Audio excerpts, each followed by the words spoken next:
naghahanap kami ng pwesto para doon sa branding agency. So kung natatandaan nyo guys, yung mga laging sumusubaybayan, nanood since the start pa, yung trabaho ko, yan, nabanggit ko na rin naman dati. Yung trabaho ko dati is nag-handle po ng branding agency sa US.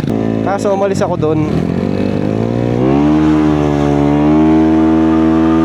kasi nga gusto ko mag-focus dito sa vlog.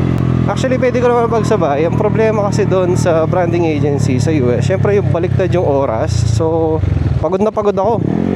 Magbablog ka ng umaga or afternoon, pag uwi mo diretso trabaho. So at least eto, halos sabay sila ng oras. Meron pa akong time na magpahinga kumbaga. Check nyo yan guys, abangan nyo. Sana maka-open kami ng pwesto. Malapit lang naman kung alam nyo ang KFC dito sa May Panings. So meron bagong mga stalls doon, may building. Doon namin balak.